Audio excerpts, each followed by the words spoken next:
vous êtes tous chacun les bienvenus, que vous soyez par-delà les mers ou au contraire tout près. Et nous sommes heureux à tous ceux qui nous rejoignent en ligne. Et aujourd'hui, nous avons donc notre groupe d'amis, Yvonne, Bernard, Christian, contente de te voir.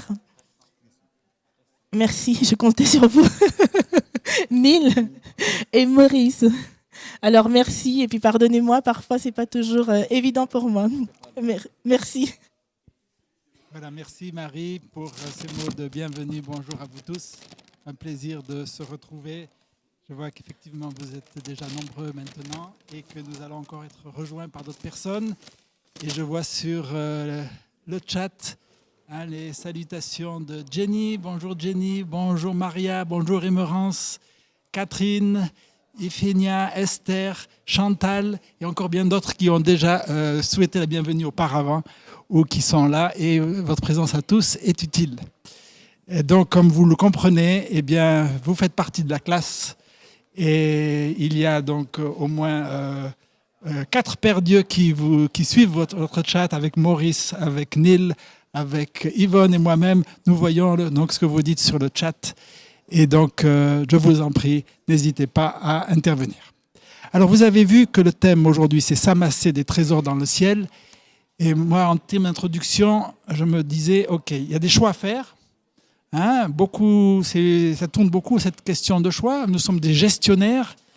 Qu'est-ce qui, d'une façon générale, peut être compris comme un bon investissement ou un mauvais investissement? Qu'est-ce qui va vous faire dire « Ah là, j'ai bien investi, là, j'ai pas bien investi » en tant que gestionnaire? Christian? Je pense que c'est les résultats. Le résultat. C'est à la fin de l'année. On a, disons, des intérêts à partir des capitaux et qu'on puisse réaliser les projets. Donc, je dis, c'est un bon investissement. OK, c'est vrai que c'est intéressant cette notion. On pourra juger d'un investissement uniquement à la fin. Alors, tu as dit à la fin de l'année, c'est dans le sens comptable, mais je pense que dans le sens de la vie, des fois, ce n'est pas à la fin de l'année, mais c'est à un moment donné, on peut faire le bilan. D'autres avis là-dessus? Maurice? OK, déjà, il faut comprendre que l'investissement, c'est le fait de faire une dépense dans l'optique de gagner plus. Donc, lorsqu'on fait cette dépense et qu'en réalité, on ne gagne pas plus, ce n'est pas un bon investissement. Ouais. Mais lorsqu'on fait et qu'on gagne plus, c'est là qu'on va parler d'un bon investissement, de manière générale. Oui, c'est ça. Donc, on va risquer, on va dépenser. Alors, on peut jouer sur plusieurs niveaux, bien sûr, l'aspect financier, mais on voit que la leçon va beaucoup plus large que ça. Elle parle finalement pas beaucoup de finances, mais elle parle beaucoup de risques, par contre. Et savoir, est-ce que l'on gagne quelque chose en plus? Une dernière, Neil? Oui, il y a 2 points que je soulève, c'est l'objet de l'investissement et l'utilisation. C'est-à-dire, quand je parle de l'objet, est-ce que ça correspond vraiment à un besoin que j'ai, à un manque, à une nécessité? Est-ce que ça répond à mes attentes? Est-ce que ça, par rapport à ce qu'elle dit, le bénéfice et le risque et le coût me conviennent par rapport aux résultats attendus? Est-ce que la longévité, et est-ce que je suis capable, par rapport à cet investissement, de l'utiliser dans son plein potentiel? Parce que pour moi, un mauvais investissement, c'est d'acheter, par exemple, on a ici à Collonges de super caméras, mais avoir tout cela dans une petite salle où c'est pas adapté. Ou au contraire, avoir cela et ne pas l'utiliser, c'est un mauvais investissement. Donc, ça dépend de l'utilisation, mais aussi de l'objet et des besoins que nous, on a. OK. Un autre point, effectivement, les besoins. Est-ce que ça correspond à notre étape de vie, à nos besoins? Alors, je vous propose d'aller dans le texte biblique et de voir, il y a eu plusieurs personnages qui nous sont proposés. Je vous propose qu'on commence en tout cas par les choix d'investissement, on pourrait dire, de Moïse, de ses parents. Et si l'un d'entre vous veut bien lire dans Hébreux 11, 23 à 29. Donc, si l'un d'entre vous veut bien lire Hébreux 11, 23 à 29. Julie. C'est par la foi que Moïse, à sa naissance, fut caché pendant 3 mois par ses parents. Il avait vu que l'enfant était beau et ils ne craignirent pas l'édit du roi. C'est par la foi que, Devenu grand, Moïse renonça à être appelé fils de la fille du Pharaon, préférant être maltraité avec le peuple de Dieu que d'avoir la jouissance éphémère du péché. Il tenait en effet l'humiliation du Christ pour une richesse plus grande que les trésors de l'Égypte, car il regardait plus loin vers la récompense. C'est par la foi qu'il quitta l'Égypte, sans craindre la fureur du roi, car il tint ferme comme quelqu'un qui voit celui qui est invisible. C'est par la foi qu'il fit la Pâque et l'aspersion du sang, pour que le destructeur ne touche pas au premier-né des Israélites. Voilà. Et le 29 aussi. C'est par la foi qu'ils traversèrent la mer Rouge comme une terre sèche, tandis que les Égyptiens qui tentèrent d'en faire autant furent engloutis. Voilà. Et déjà, si on peut lire ce passage en pensant aux trois notions que vous avez données, quel est le résultat à la fin, hein? Qu'est-ce qui a été risqué et qu'est-ce qui a été gagné? Et puis, quels étaient les besoins, hein? Ça peut être des éléments de grille de lecture par rapport à ce passage-là. Commençons au verset 23. Hein, il est parlé des parents de Moïse. Hein, je le relis. C'est par la foi que Moïse, à sa naissance, fut caché pendant 3 mois par ses parents, car ils virent que l'enfant était beau et ne craignirent pas l'édit du roi. Donc on connaît bien sûr l'histoire, mais essayons de se mettre dans la situation des parents de Moïse. Hein, la Bible nous donne déjà leur prénom, hein, Amram et Jochebed, ce qui veut dire quelque chose. Hein, dans la Bible, lorsque le prénom est donné, le nom est donné, ça veut dire que ça donne du poids à ces personnages. Quelle était leur situation et devant quel type de choix étaient-ils? Vas-y, Yvonne. Oui. Ils ont mis la confiance en Dieu aussi pour garder contre l'édit qui était donné, parce qu'ils craignaient pour sa vie quand même. S'ils désobéissaient, c'est pas seulement l'enfant, mais sûrement ils allaient être punis. Donc ils croyaient et ils avaient confiance en Dieu. Donc il y avait d'un côté la confiance en Dieu, d'un côté un risque de mort. Oui. Hein? Et comment imaginez-vous leurs conditions sociales, leurs conditions quotidiennes? Ils étaient vraiment sans aucun pouvoir sur leur vie, aucun pouvoir même sur les enfants qui sortent d'eux-mêmes. Ça montre vraiment à quel point ils étaient vulnérables. Et face à leur complète incapacité, il y a la toute-puissance de Pharaon. C'est pas difficile en voyant même ce qui nous reste des trésors de l'Égypte, qui n'est que ce qui nous a été parvenu des millénaires après, d'imaginer ce que c'était. C'était le centre de la puissance du pouvoir de l'époque. C'était vraiment incontesté. L'Égypte, dans la Bible, c'est vraiment là où se trouve la richesse, l'abondance. Et eux, ils ne sont rien face à tout. Mais en mettant leur complète faiblesse, en le mettant avec la force de Dieu, ils ont trouvé cette énergie du désespoir d'imaginer un plan complètement fou. Rationnellement, ça ne marche pas. Un bébé, ça pleure, ça a des besoins, ça pleure à 3 mois, ça pleure très régulièrement. Ça a faim toutes les 2 heures, minimum, 3 heures si on a de la chance. Donc, le laisser à la surveillance d'une grande sœur. Je veux dire, qu'est-ce qu'une femme à ces temps de l'Antiquité, une femme esclave, jeune? Non, c'est complètement... ça n'a pas de sens. Ça fait aucun sens. Mais pourtant, il voit plus loin. Il voit que c'est pas seulement un bébé. Il voit que c'est pas seulement un esclave. Il voit que c'est un descendant d'Abraham, que c'est un descendant de notre premier parent. Il voit que c'est quelqu'un qui est en lien avec Dieu. Et ce n'est qu'avec ça, en fait, qu'il trouve la force de défier Pharaon. Et on imagine le contexte, enfin, les voisins qui dénoncent, tout ce qu'il y a autour, enfin, le climat de peur et de terreur, en fait. Merci de bien nous faire imaginer la situation. Neil est prêt à parler, je vois. C'est juste pour appuyer ce qui a été dit. On est en Égypte et le peuple d'Israël, à ce moment-là, il est en esclavage. Et l'esclavage, il est arrivé comment? Avec le désir de réduire le nombre de la population. C'est comme ça, hein, parce qu'ils se sont rendus compte que les Israélites devenaient de plus en plus nombreux et étaient forts, ils étaient bien bâtis, ils faisaient bien leur travail et ils avaient peur d'une rébellion. Donc ils se sont dit, on va les massacrer avec le travail. Ça a échoué. Qu'est-ce qu'ils ont fait? Ils ont demandé aux sages-femmes hébreux, 2 sages-femmes, de pouvoir, à la naissance de garçons, de faire ça. D'abord, ils ont voulu faire ça discrètement, hein, de les tuer. Les femmes sages ne vont pas le faire. Elles vont mentir, elles vont dire on a essayé, mais ils n'ont pas réussi. Finalement, c'est là que le décret arrive. Et le décret, c'est dès que vous avez un mâle, un enfant mâle, il faut le jeter dans le Nil. Donc l'idée, c'était de le tuer. Hein. C'était ça qui était derrière cette idée-là. Donc l'idée ici, c'est vraiment de se demander. On voit le contexte de peur qu'ils pouvaient y avoir. En plus, ils n'étaient pas chez eux, ils étaient sous la domination. Et ils ont fait le choix de cacher pendant 3 mois l'enfant. Et j'imagine que ce n'était pas facile. Ok, un choix complètement fou, effectivement. Hein, c'est bien, on voit bien la situation. Maurice. Et l'autre chose aussi, je me dis, c'est sûr qu'en ce moment, ce n'était pas seulement Moïse qui était né dans le temps là par des parents comme ça. Et quand on voit ce choix que les parents de Moïse ont fait, nous voyons réellement qu'ils avaient une confiance et une foi en Dieu.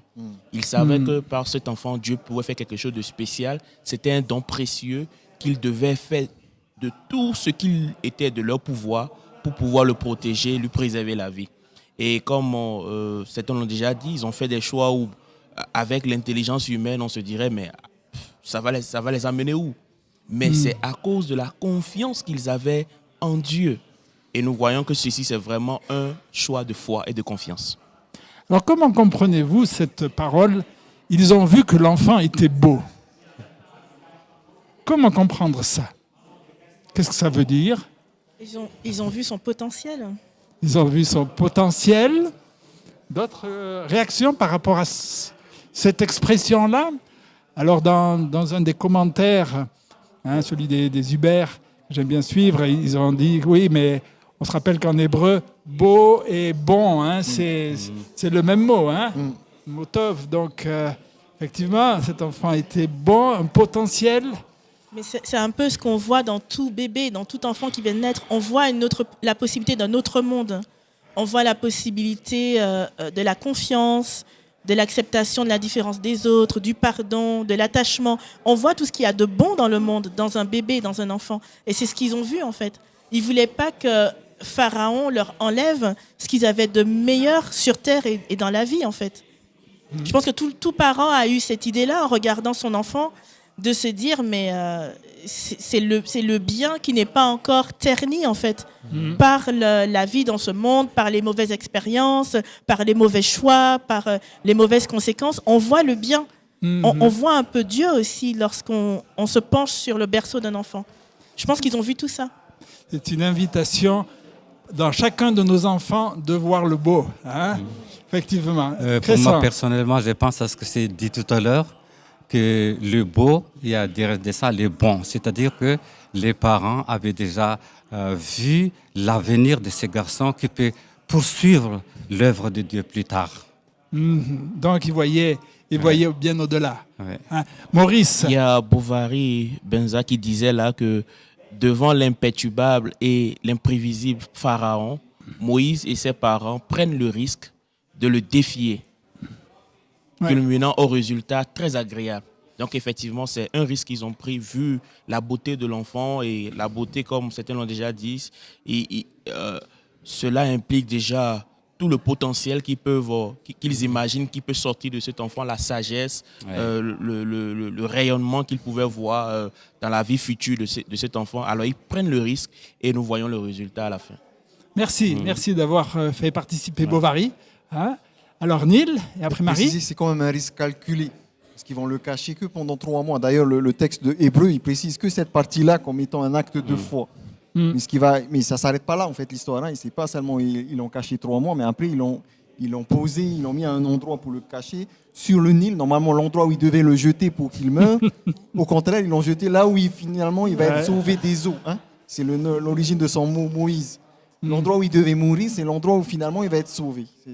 Oui, c'est très intéressant, effectivement. Alors, si je reprends les points que vous avez dit tout à l'heure, hein, la fin de cet investissement, eh bien, c'est quoi? C'est le futur libérateur, on pourrait dire.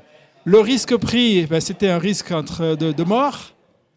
Et le besoin, ben, c'est le besoin des parents de se dire, mais cet enfant, il est beau. Il est bon. Enfin, c'est comme ça que moi que je résume un petit peu par rapport à ce qui a été dit tout à l'heure. Je vous invite à continuer maintenant avec Moïse.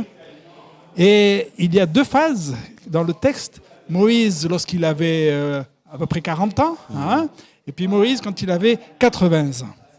Alors, je vous invite déjà à lire les versets 23 à 27, à le relire. Hein. Tu veux bien? Tu es là? Oui. C'est par la foi que Moïse, à sa naissance, fut caché pendant... Non, alors 24, pardon. 24. Voilà, 24. C'est par la foi que Moïse, devenu grand, refusa d'être appelé le fils de la fille du Pharaon, aimant mieux être maltraité avec les peuples de Dieu que d'avoir pour un temps la jouissance du péché. Regardant l'opprobre de Christ comme une richesse plus grande que les trésors de l'Égypte, car il avait les yeux fixés sur la rémunération. C'est par la foi qu'il quitta l'Égypte sans être effrayé de la colère du roi, car il montra ferme comme voyant celui qui est invisible. Merci beaucoup. Alors c'est vrai que le verset 27, on ne sait pas si ça concerne Moïse à 40 ans, lorsqu'il fuit en Madian, ou si ça concerne Moïse à 80 ans, lorsqu'il sort avec les Égyptiens, et selon les commentateurs, c'est l'un ou l'autre, que je sache. Donc on pourra le prendre peut-être dans les 2 cas. Alors Moïse, devenu grand, on sait que donc, il est quand même assez grand, puisqu'il a 40 ans, ou presque 40 ans. Quels sont les choix possibles à Moïse? Devant quel type d'investissement en tant que gestionnaire de sa vie est-il placé? Quels sont ses besoins? Quels sont les besoins? Qu'est-ce qu'il y a à risquer? Aussi, on se met dans les contextes aussi. Maintenant, il n'était pas avec sa famille d'esclavage. Il était vraiment, il avait été adopté. Il pouvait, entre guillemets, accéder au trône. Donc, il avait une position extrêmement privilégiée. Mais il n'avait pas oublié son peuple. Il était sensible à ses racines, à qui il était vraiment. Donc, là, il a fait son choix à la place de pouvoir être peut-être celle qui avait tous les pouvoirs, toutes les richesses. Comme on disait, c'était un empire dans ce moment de l'histoire du monde, c'était le plus grand empire. Donc, il a laissé ça pour devenir, entre guillemets, esclave de nouveau, parce qu'il devait partir avec le peuple qui est esclave. Merci. Donc, choisir entre rester potentiellement roi ou redevenir esclave. Hein? D'autres éléments du choix de Moïse? Je trouve que l'éducation que les parents nous ont fait n'est pas perdue, c'est-à-dire pour les enfants. Malgré la situation très très difficile, et lorsqu'il est grand, il a le choix. C'est-à-dire qu'il pense que mes parents m'avaient éduqué à connaître Dieu. Donc, lorsqu'il est grand, là, maintenant, il n'a pas abandonné que ses parents étaient bénéficiaires de ce que Dieu leur a donné. Donc, il voulait continuer ce que Dieu les parents leur a donné. Donc, d'abord un choix, on va dire, social, mais un choix au niveau spirituel. En termes de quel va être mon Dieu ou mes dieux par rapport. Marie? Je dirais qu'il a fait un pas dans une direction. C'est vrai qu'après coup, dans Hébreu, on nous retrace un peu sa vie. Mais je pense qu'au moment où il a pris cette décision, c'était un ensemble de tout. C'était un ensemble de révoltes, de aussi ce qu'on lui avait appris quand il était jeune, de la connaissance qu'il avait de Dieu, de la connaissance qu'il avait du pouvoir égyptien. Parce que qui mieux que lui devait connaître la face sombre et cachée du système pharaonique à l'époque. Il n'y a que ceux qui sont à l'intérieur qui savent le mieux. Il devait connaître la décadence, la corruption, l'exploitation. Il avait dû voir des choses qui devaient révolter un peu. son âme d'enfant, puis de jeune, puis de jeune adulte. Et je pense que tout ça a fait qu'il est allé dans une direction. Et Dieu n'a pas cessé au cours de sa vie de l'attirer vers lui. Donc d'abord de le sortir de l'Égypte, ensuite de le mettre dans une famille qui craignait Dieu, de le mettre en couple avec quelqu'un qui allait pouvoir influer sur sa vie, puis l'appeler au niveau, le moment du buisson ardent, le faire vivre cette expérience 2 fois à nouveau dans une communauté, dans une famille. Donc on voit vraiment tous les pas qui ont été pris sur son chemin vers Dieu. Et parfois, je pense qu'on s'attend à avoir une vision claire, à prendre un choix éclairé, déterminé. Mais la vie, elle fonctionne rarement comme ça, en fait. Elle fonctionne vraiment avec des petits riens, avec des petits pas, soit dans la bonne direction, soit dans la mauvaise. Parce qu'on peut dire aussi que ceux qui ont choisi les richesses et la gloire de Pharaon, ils ne l'ont pas fait non plus. On n'arrive pas en haut du sommet, même si on est né prince, du jour au lendemain. C'est une construction, il faut une ambition dont on ne se détourne pas. Et chaque petite décision que l'on prend au jour le jour nous mène vers ce résultat qui est soit la foi, soit les richesses de l'Égypte. En fait. Merci, c'est vrai qu'on a l'impression que ce sont des grands choix tout d'un coup, mais non, ça a été toute une multitude de petits choix quotidiens. Alors Neil et après Maurice. Juste pour réagir, je vais répondre ce que Jenny a dit. Moïse a passé les premières années de sa vie auprès de sa mère qui l'a appris à connaître Dieu. Donc l'éducation, comme ça a été soulevé, ça a été un élément important qui va quand même influencer son choix. Le fait d'avoir grandi avec ses parents qui l'ont éduqué, c'est sûr que ça va influer son choix. Mais ici, en fait, dans ce texte, c'est quand même difficile. Lorsque je lis le texte, lorsqu'il dit « Par la foi, Moïse, devenu grand, renonça au titre de fils de la fille du Pharaon. » Et en fait, on peut se demander en quoi en fait, il a renoncé à ça. Et en fait, le mot qui est utilisé là, quand il dit « devenu grand » ou quand il a grandi, c'est le même mot qui est utilisé dans Exode 2, verset 10 et le verset 11. Et en fait, c'est là que je comprends mieux, en fait. Parce qu'au début, pour moi, c'est quand même contradictoire. Je ne vois pas dans les actions ou dans le texte vraiment Moïse qui dit « Ah, je ne veux plus être roi. » En fait, ce qui se passe, c'est que au verset 10, donc, la fille de Pharaon va dire... Exode 2, verset 10. Exode 2, verset 10. Il est dit « Quand l'enfant eut grandi, elle amena à la fille du Pharaon et celle-ci le prit pour fils. Elle l'appela du nom de Moïse, car dit-elle, je l'ai retiré de l'eau. » Donc, à ce moment-là, il est fils. Mais on voit au verset 11, dans ces jours-là, Moïse, devenu grand, se rendit auprès de ses frères et vit leur corvée. En fait, ici, il s'agit de... Maman, il est fils. Il n'a pas à aller auprès de ses serviteurs, mais il avait un but en allant auprès de ses serviteurs, en fait. Auprès du peuple qui est là. C'est qu'il s'identifiait à eux et qu'il voulait les libérer. Et en fait, pour comprendre ça, il faut lire Actes chapitre 7, si on peut lire, Actes chapitre 7, le verset 23 et 24. Je lis, hein.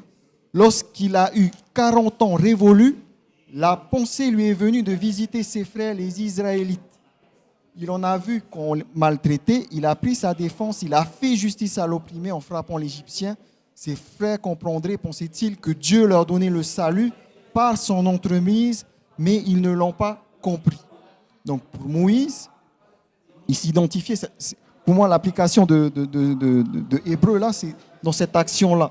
De voir, d'aller vers ses frères et de croire qu'il va pouvoir en fait être celui qui va le libérer. Et là, si la méthode qu'il va employer n'est pas celle par laquelle Dieu voulait que ça se passe, c'est-à-dire que lui, il va tuer une personne, mais c'est ça, c'est à travers ça qu'il va s'identifier à eux, donc il va devenir esclave, il ne va pas avoir peur d'être maltraité, d'être vu comme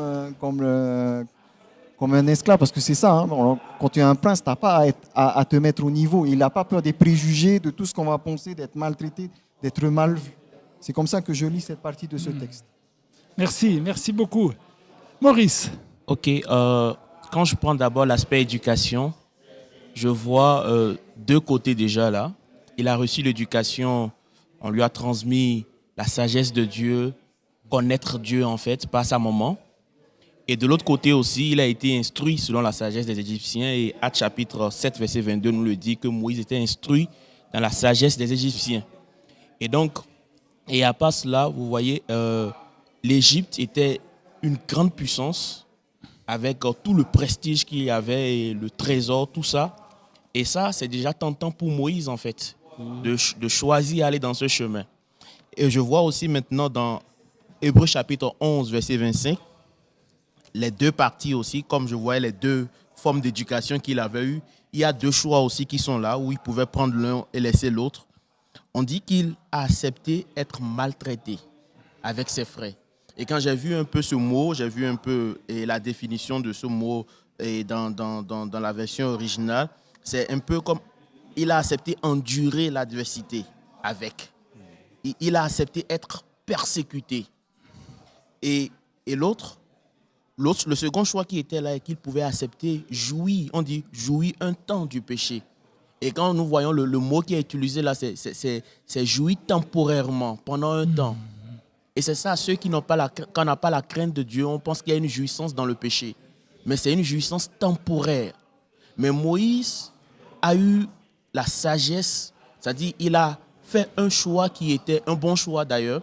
Et ce choix, c'était d'aller du côté de Dieu, c'était de s'identifier à son peuple. Et il n'a pas regardé les souffrances qu'il allait avoir pendant, comment on appelle, le début, mais il avait les regards fixés vers la rémunération qui vient de l'Éternel. Et là, nous voyons aussi deux royaumes. Il y avait le royaume terrestre qui était là, qu'il voyait dans le royaume, et il y avait aussi le royaume céleste.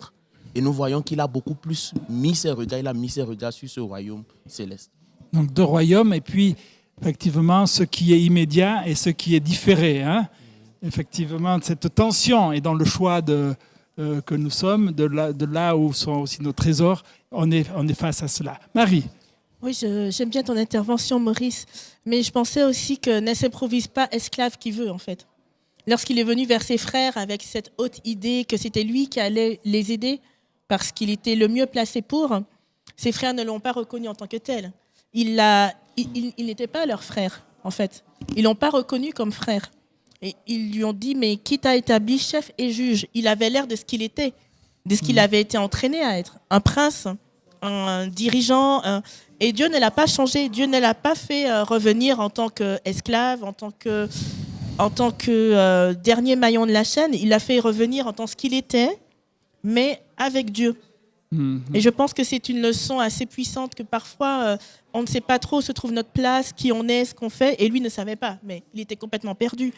C'est comme il savait qu'il n'était pas égyptien, il a découvert après qu'il n'était pas non plus esclave, qu'il n'en avait pas, qu'il n'était pas reconnu comme tel, et je pense que cet état de confusion dans lequel ça l'a mis, où est ma place en fait, l'a fait fuir parce qu'il n'avait aucune place. Il était ni égyptien ni esclave. Mais Dieu lui a montré que ta place est auprès de moi et avec moi, on peut faire des choses. Tu veux être le libérateur, tu veux être le leader, viens. Et quand Dieu vient le chercher, tiens, il veut plus. C'est comme... Mais Dieu n'avait pas oublié son désir de 40 ans. Et c'est intéressant de voir comment Dieu nous accompagne et qu'il garde dans son souvenir la mémoire de ce qu'on était, nos rêves, nos ambitions, nos désirs. Et que parfois, quand ça va dans son sens de sa volonté, il le réalise. Donc Dieu voyait aussi que Moïse était beau, entre guillemets. Hein. Il voyait ce qu'il pouvait devenir, même après 40 ou 80 ans. Moi, j'aimerais tourner vers nous parce que la leçon d'aujourd'hui nous donne des conseils. Qu'est-ce qui va se passer pour nous dans l'avenir? C'est-à-dire que ceux ou celles qui suivent Jésus doivent passer par, disons, la difficulté, par des tests. C'est ça que j'aimerais dire aujourd'hui. Qu'est-ce qui nous attend un peu plus tard? Donc, dès maintenant, d'après moi, personnellement, ça me prépare déjà que nous serons haïs. Celui qui suit Jésus sera haï, maltraité. D'ailleurs, ce qui s'est passé par Paul, par exemple, combien de fois Paul était en difficulté, mais il gardait toujours son avenir céleste. Donc, pour moi, personnellement, c'est une leçon qui me prépare déjà à la situation à venir. Ok, alors, tu nous amènes au verset suivant, hein, le verset 26, justement, qui paraît, je crois, être le centre de ce passage-là au sujet de la vie de Moïse. Moïse estimait en effet que l'opprobre du Christ, oui. D'autres traductions utilisent le mot l'humiliation du Christ, oui. était une plus grande richesse que les trésors de l'Égypte, car il regardait plus loin vers la récompense. Alors, justement, qu'est-ce qu'on va mettre derrière ce mot, l'opprobre, l'humiliation. Ouais. Alors, c'était quoi d'abord l'humiliation du Christ? Après, on va se demander quelle était l'humiliation de Moïse, et puis après, on se posera peut-être pour nous. La mort sur la croix. Alors, la mort sur la croix, d'autres éléments de l'humiliation du Christ? Déjà quitté son statut Ouais. de chef de l'univers, chef des armées des anges, chef de toute création, et de venir dans une forme déviante, distordue, tordue, perverse, enfin tous les termes les plus, tous les qualificatifs les les plus péjoratifs qu'on puisse penser, et commencer une existence sous cette forme-là. Et puis on verra bien ce que ça donnera, et puis bonne chance aussi. Donc je pense que quand on imagine ce que c'est que les êtres de l'univers et leur vie pure et sainte et complète, c'est pas très difficile d'imaginer que c'est quand même une humiliation, c'est une destitution, c'est une perte de tout. Et c'est surtout une grande prise de risque en fait. Oui, alors ça c'est un sacré investissement, hein, on peut dire, effectivement. Ça me fait penser au texte de Philippiens. Philippiens, la kénose, c'est-à-dire l'humiliation du Christ qui était légale et a choisi de s'incarner pour nous sauver. Et moi, c'est l'image un peu que je vois ici avec Moïse, c'est-à-dire qu'il avait cette position et il a choisi de se mettre au niveau de ses frères pour essayer de les sauver. Bon, c'est pas la tentative finalement n'a pas abouti, mais il y a cette idée d'humiliation, de se dire je ne suis pas au-dessus, je ne vais pas rester dans ma situation et les voir comme ça et puis me réjouir de ma propre situation. Non, je vais me mettre à leur niveau. Malgré le risque que ça encourt, malgré tout ça, je me mets à leur niveau. Merci. Et Et Maurice? pour ajouter aussi à ça, je voudrais dire que l'opprobre ici n'est pas simplement l'humiliation, mais c'est l'humiliation publique en fait. Devant un grand public, tu es humilié. Et c'est ça que nous voyons dans la vie de Jésus. Devant cette grande foule, tout le monde, d'abord les Juifs attendaient que le Messie qui allait venir devait avoir la force et les gens se disaient, mais même les disciples, tout ça se disait que bon là maintenant nous avons un sauveur qui est puissant, mais il accepte l'humiliation et ce sont même les personnes, les créatures, ses propres créatures qui vont maintenant le traîner et qui vont faire tout avec lui comme nous voyons dans le livre d'Ésaïe. Et c'est aussi, nous pouvons un temps soit peu comparer ça à Moïse aussi, qui a accepté cette humiliation publique, parce que ce serait insensé devant les autres en fait. Ils se disent, mais regardez celui-là, il a tout le privilège, mais c'est quel choix ça? Oui. Il y a autre chose qui m'a aussi interpellée. Se disant, il pouvait être le pharaon, mais après, il a eu besoin de quelqu'un qui parle à sa place parce qu'il n'arrivait pas à parler. Sa timidité, sa personne était allée, entre guillemets, très bas. Et passer d'une personne qui pourrait être en public, qui représentait tout un peuple, il ne pouvait plus le faire. Il avait besoin de quelqu'un qui parle à sa place. Oui, donc c'est quand même une grande humiliation de partir d'un endroit, arriver à un autre. Mais il n'a pas eu peur, il n'a pas pris ça comme ce qu'il est conditionné pour faire ou pas faire ce que Dieu l'avait donné à faire. Et donc c'était une humiliation de statut, même après lorsqu'il est devenu un peu le chef, entre guillemets, du peuple. Il était amoindri, parce que dans Acte 7, 22, Moïse a été formé avec toute la sagesse des Égyptiens. Il était puissant en parole et en acte. Ouais. Et après, Yvonne, il dit qu'il ne sait plus parler, qu'il a besoin d'aide, et il a véritablement eu besoin d'aide. Et je pense que ce qui le caractérise, c'est qu'il a toujours fait le choix d'écouter la voix de Dieu. Quand il était en pleine puissance, en parole et en acte, il a écouté la voix de Dieu. Quand il était amoindri et qu'il ne pouvait plus compter sur ses facultés qu'il avait auparavant, il écoutait la voix de Dieu. Et Dieu montre vraiment à travers cette histoire que ce n'est pas ce qu'on a, ce qu'on est capable de faire. Puisqu'il sortait du milieu le plus puissant qui soit. Enfin, je veux dire, l'Égypte, jusqu'à maintenant, ça fait rêver. Et on n'a jamais égalé, que ce soit leur science, leur sagesse, leur construction, leur organisation sociale. Dieu montre que, quelle que soit la situation, et même, on aurait dit qu'il se plaît vraiment dans les situations les pires, les plus dégradées qui soient, pour vraiment montrer que c'est lui qui agit, en fait. Merci. Maurice? Et je vois aussi là que Moïse, vraiment son acte, je ne sais pas si c'était aussi, on va dire peut-être en préfiguration de ce que Jésus allait faire. Lorsque nous voyons dans Hébreu, Hébreu chapitre 13, le verset 12 et 13, il est écrit, c'est pour cela que Jésus aussi, afin de sanctifier le peuple par son propre sang, a souffert hors de la porte. Et le verset 13 dit, sortons donc pour aller à lui, hors du camp, en portant son opprobre. Et nous voyons que c'est ça que Moïse a fait. Donc il y a vraiment accepter Jésus-Christ là et être prêt à porter son opprobre. Pourquoi? Parce que ce que lui a fait pour nous est déjà même plus grand. Et donc quand je prends Moïse, c'est vrai qu'en ce temps, Jésus n'avait pas encore fait le sacrifice, mais il y avait l'image qui était déjà là, Jésus-Christ qui allait venir. Et donc, c'est vraiment un signe très fort. C'est intéressant hein, de mettre ce texte de Paul là. C'est de quel... Ah, d'accord. Et de le mettre maintenant, ça nous met « et nous hein. ». Qu'est-ce que ça veut dire porter son opprobre? Neil. Je voudrais juste partager ce que Néhémie nous dit. Lorsqu'il dit c'est la prise de position pour l'amélioration de la vie du peuple de Dieu qui est véritablement déterminant dans son existence. On parle de Moïse. Hein. C'est-à-dire que quand on voit en fait, au verset 26, hein, la motivation qui le pousse même s'il était méprisé, à continuer, c'est qu'il avait les yeux fixés sur la récompense future. Et c'était quoi cette récompense future? On l'a vu dans Actes, hein, l'idée qu'il avait, c'était la libération de son peuple. Que malgré cette situation, Dieu va libérer son peuple. Et je crois que c'est ça. C'est-à-dire qu'il avait un amour pour le peuple auquel il vivait. Et c'est ça qui l'a motivé à faire ce choix-là, de pouvoir abandonner. Parce qu'on peut se demander, nous, qu'est-ce qui nous motive aujourd'hui à pouvoir abandonner? Est-ce qu'on aime les uns les autres? Nous aimons les uns les autres assez pour faire ce même type de sacrifice au moment opportun? Qu'est-ce qu'on est prêt à sacrifier?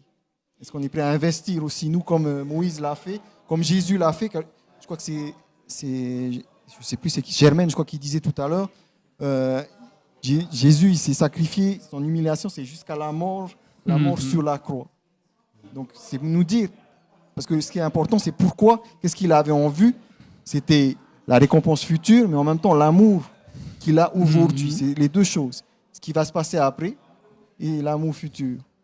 Alors, et l'amour présent aujourd'hui. Tu parles justement de cette notion de regard. La notion de regard, on la voit à plusieurs reprises dans ce passage. On le voit au verset 23 où il est dit que les parents de Moïse virent que l'enfant était beau. On le voit au verset 26. Alors, on le voit à deux moments. Dans certaines versions, il est dit « il estimait que l'opprobre de Christ » ou d'autres, second normal, dit « il regardait hein ». Et puis, à la fin du verset 26, il est dit « Moïse regardait plus loin, vers la récompense hein ». Et puis, encore au verset 27, il est dit qu'il voyait celui qui est invisible.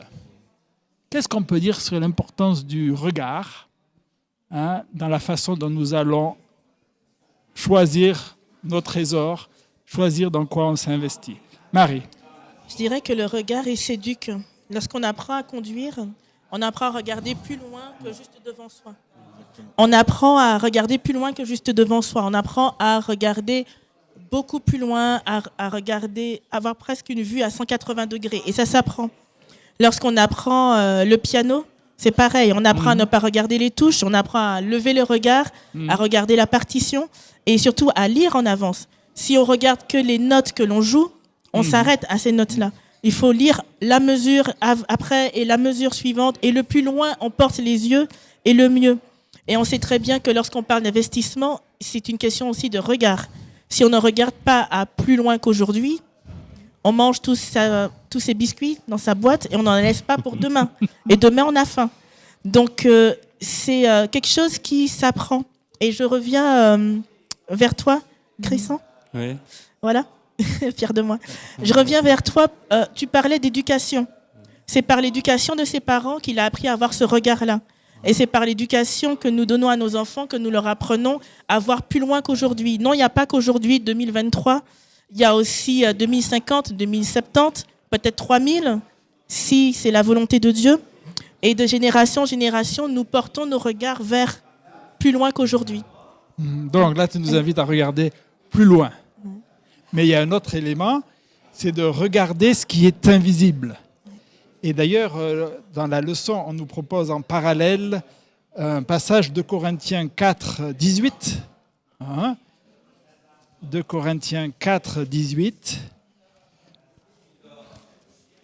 J'aime bien la métaphore du piano, la métaphore de la conduite de la voiture. Donc ça, regarder plus loin, de façon plus globale. Aussi, Et maintenant, l'invisible, 2 Corinthiens 4, 18.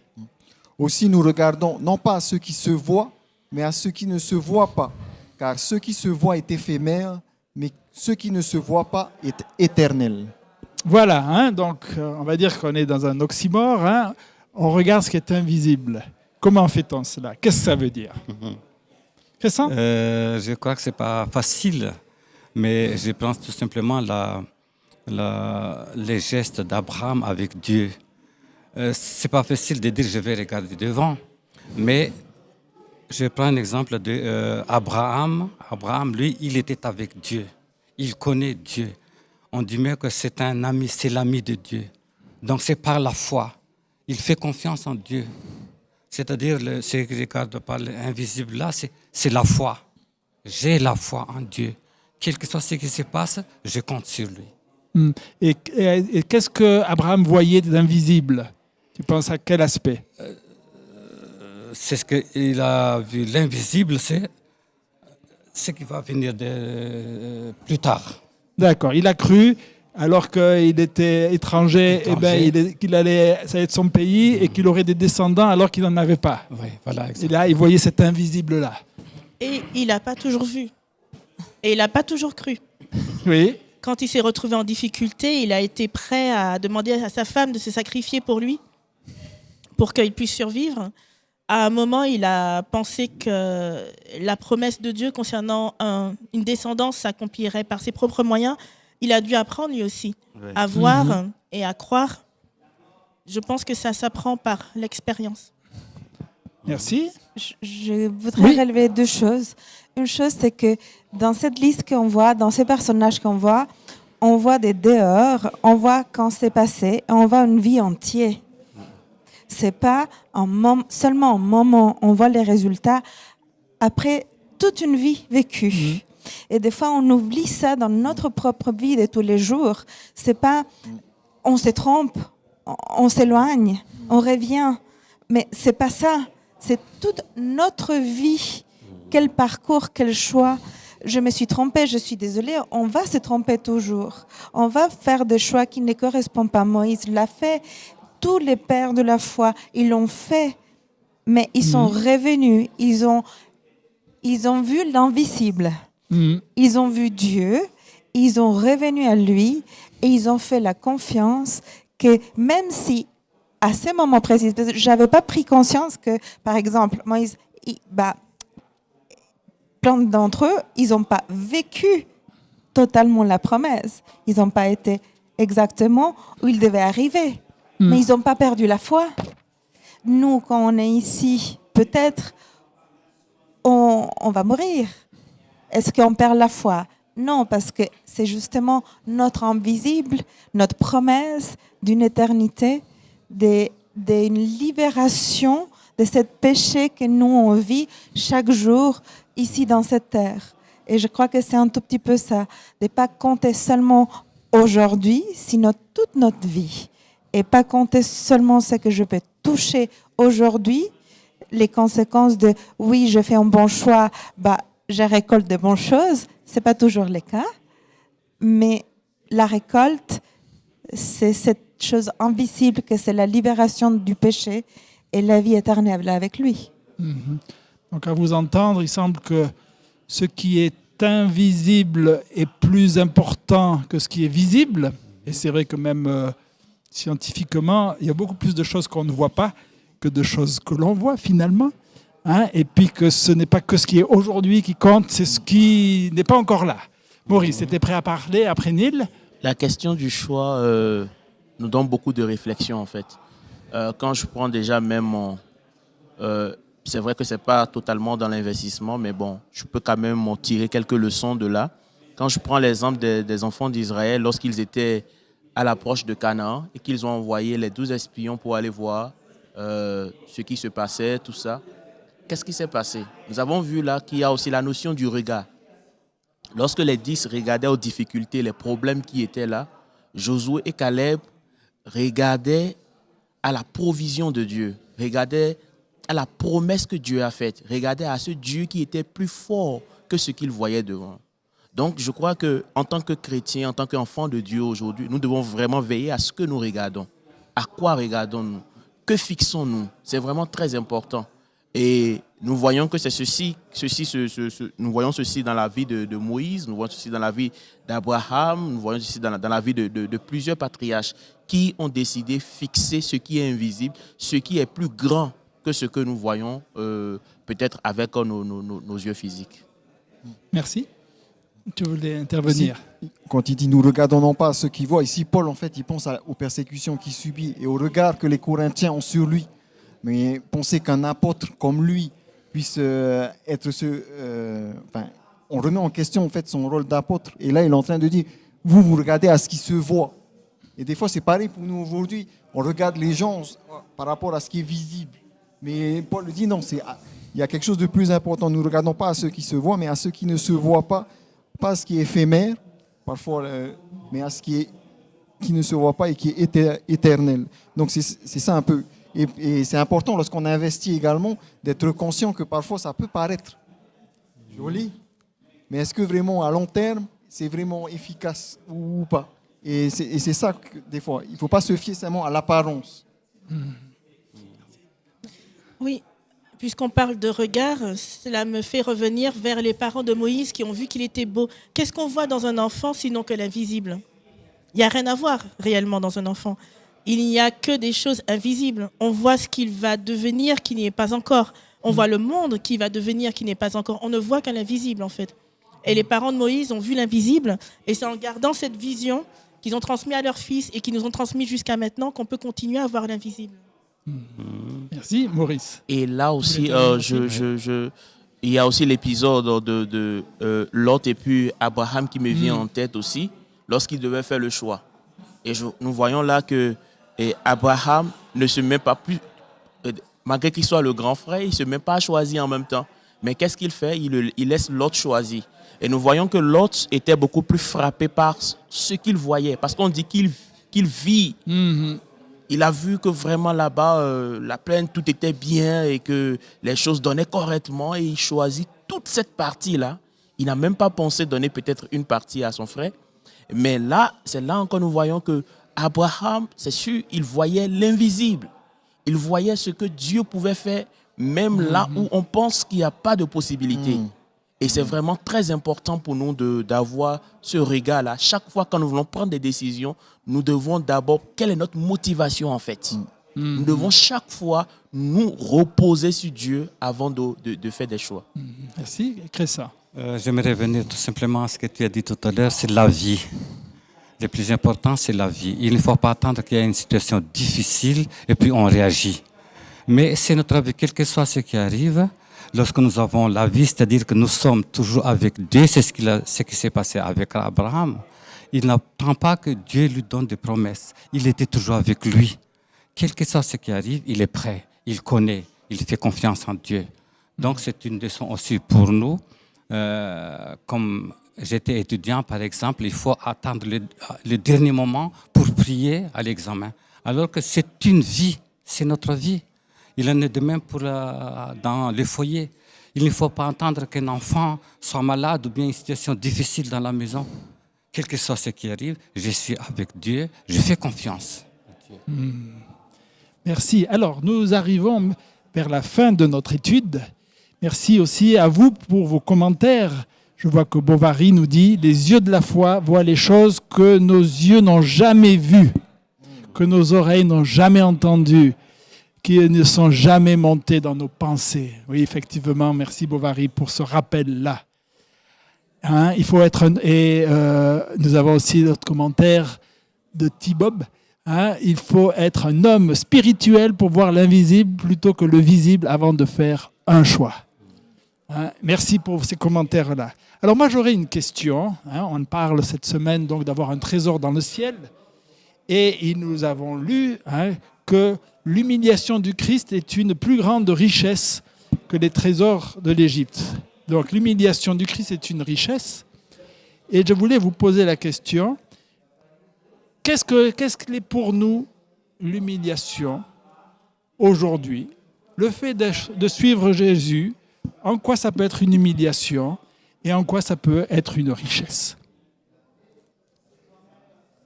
Je suis désolée de ne pas répondre directement à la question d'abord, mais c'est vrai que les commentaires me faisaient penser que la foi, que ce soit celle qu'a vécue Moïse, Abraham, Jacob, Joseph, etc., tous les grands témoins, cette foi a été apprise et vécue en famille. Et que ça a été la racine. Lorsqu'on parle de l'histoire de Moïse, le début, ce sont ses parents qui lui ont transmis quelque chose. Et lorsqu'on voit les patriarches, c'était en famille. Et je pense que ce type de foi-là s'enracine dans l'amour et qu'on ne devrait pas minimiser le rôle de l'Église, des liens fraternels dans l'Église, dans la transmission de la foi. Je pense que si on perd les liens d'amour dans les familles, si on perd les liens d'amour dans l'Église, alors la foi aussi ne peut pas exister. Parce que c'est comme ça qu'elle elle se transmet ou qu'elle se fortifie. Merci. Neil. Concrètement, l'observation du sabbat, aimer son ennemi, notre manière de nous comporter, ça, c'est quand même différent. On nous regarde différemment et parfois on nous prend même pour des fous par rapport à ce qu'on enseigne, par rapport à la manière de vivre, parce que c'est pas comme ça. Nous, on est dans un monde où il faut gagner plus, quitte à écraser les uns les autres. Et nous, on ne vit pas de la même manière, donc on ne nous voit pas de la même manière, donc on est méprisé aussi quelquefois. Même des fois, on se moque de nous, de notre façon de faire. Et donc, pour moi, ça fait partie de l'humiliation qu'on peut vivre aujourd'hui, d'être différent de ce que les autres trichent, les autres font d'autres choses. Nous, on a choisi une vie qui est conforme à ce que Dieu veut pour aimer les uns les autres, aimer Dieu.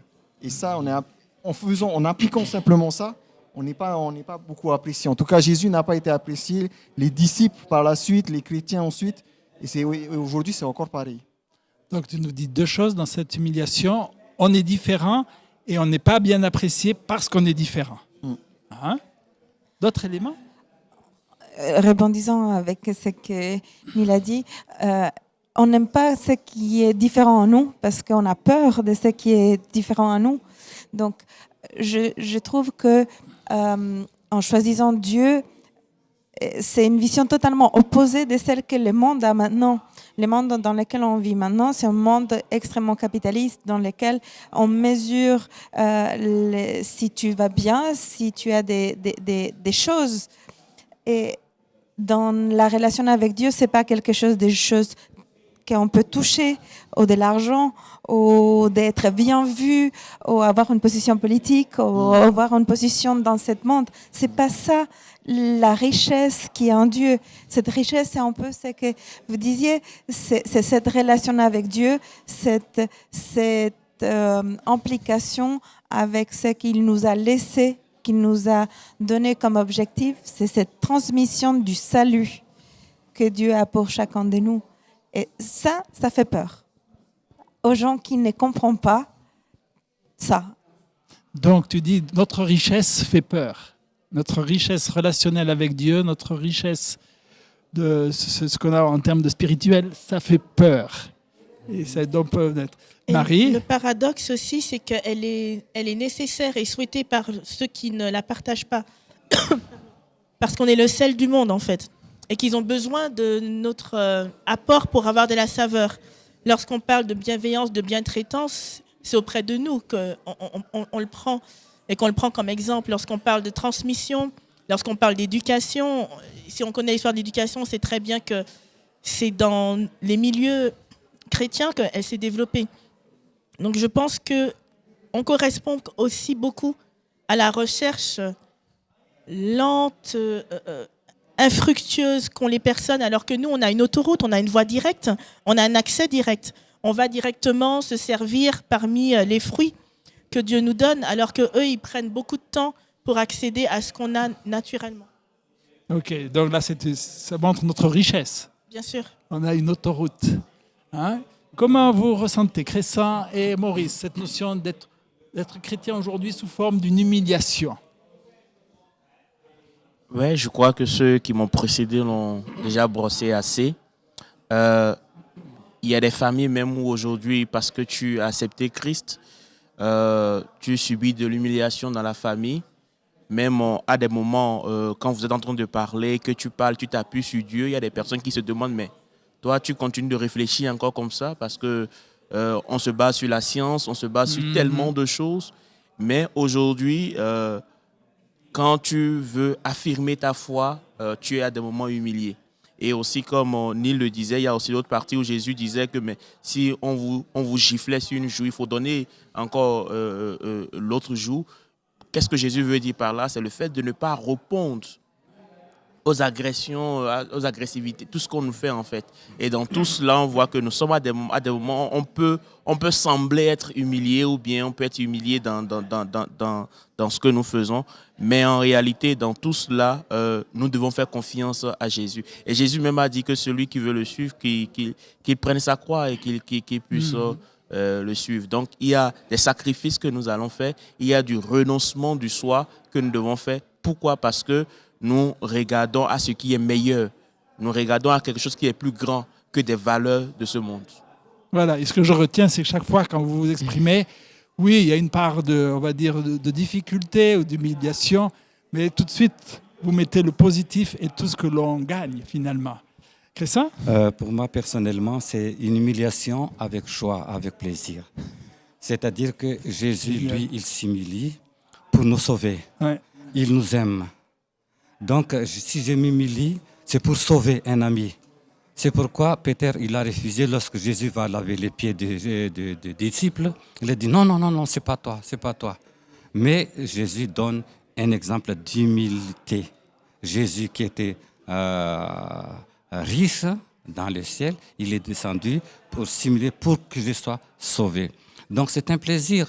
Si par exemple que servir un ami pour qu'il soit sauvé, c'est un plaisir pour moi. Donc je suis la trace de Jésus dans son humilité. Merci, on voit que tu le vis au fond de toi. Hein? Marie, Neil, et ensuite on va clôturer. J'ai envie de dire que de suivre l'exemple du Christ. Jésus, il a été placé plusieurs fois dans des situations d'humiliation. Il ne s'est jamais senti humilié. Il ne s'est jamais senti diminué. Au contraire, même lors du jugement devant Caïphe, devant les principaux sacrificateurs, il montre encore plus sa nature divine. Enfin, on sent que c'est lui qui maîtrise la situation. Et je pense qu'en tant que chrétien, il faut s'éduquer et il faut éduquer aussi nos enfants de cette façon-là. Tu es un enfant de Dieu, tu es un prince ou une princesse. Il n'y a personne qui peut te diminuer, qui peut t'humilier. Enfin, je dois dire que je me suis déjà sentie perplexe. Je me suis déjà sentie mal à l'aise. Mais pour dire que je me suis déjà mise dans une situation d'humiliation, non. Donc, il faut aussi savoir tenir son rang en tant que chrétien, savoir qui on est, savoir où on va, avoir toujours cette vision des choses invisibles. Et si on les a devant soi, on ne peut jamais... Personne ne peut jamais nous mettre dans une situation où on porte cette humiliation. Parce que ce n'est pas possible. Enfin, je veux dire, lorsqu'on voit comment le monde est fait et comment cette vie est construite, on ne veut en avoir aucune part. C'est accidentel. Cela nous arrive accidentellement. Que l'on fasse des mauvais choix, qu'on aille dans une mauvaise direction. Mais ce n'est pas notre... c'est une erreur... d'aiguillage, on va dire. Ce n'est pas l'adresse qu'on a entrée dans le moteur de recherche. Et lorsqu'on s'aperçoit de l'erreur, eh bien, on fait demi-tour et on change de chemin. Donc, je pense qu'il faut vraiment participer de la nature divine et savoir vraiment qui on est pour ne pas laisser des personnes qui s'égarent, des personnes qui sont dans l'erreur, des personnes qui s'apportent du mal-être ou de l'erreur quotidiennement, nous faire nous sentir autrement que ce qu'on est réellement. Mais je pense que ça vient aussi avec ce regard que l'on porte. Et quand Paul dit qu'il est dans les liens, qu'il est dans les chaînes, mais il s'adresse et il instruit, et on voit bien qu'il a ce regard en lui.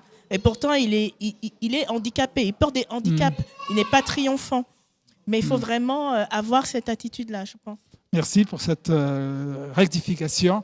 C'est toi le mot de la fin. Et, il y a deux bénéfices qui ont été déjà évoqués par rapport à l'humiliation. Il y a deux bénéfices. Un immédiat, dans le sens où en fait, ça transforme notre caractère. Mhm. Ça nous fait participer, comme ça a été dit, de la nature divine. On devient à l'image du Christ. Et donc, lorsqu'on est humilié, c'est la Bible qui dit il faut se réjouir parce qu'on participe, on devient à l'image du Christ. Il y a un deuxième bénéfice qui est plus tard, en fait. Les souffrances qui sont maintenant n'ont rien à voir avec la gloire à venir. C'est-à-dire qu'on a amené vraiment à une gloire qui est meilleure, mais en attendant, on se prépare, en fait, notre être à pouvoir être dans cet endroit vraiment glorieux, mais il faut d'abord une préparation de notre être. Merci beaucoup. Donc, nous devons clôturer maintenant. Merci d'avoir été avec nous. Merci pour vos commentaires également. Vous pouvez nous retrouver à 17h pour EDS+. Et la semaine prochaine, nous étudions un nouveau thème. C'est justement le soin aux pauvres. Je pense financièrement, peut-être plus large. Nous allons découvrir ensemble cette leçon toute cette semaine. Bon sabbat à vous tous.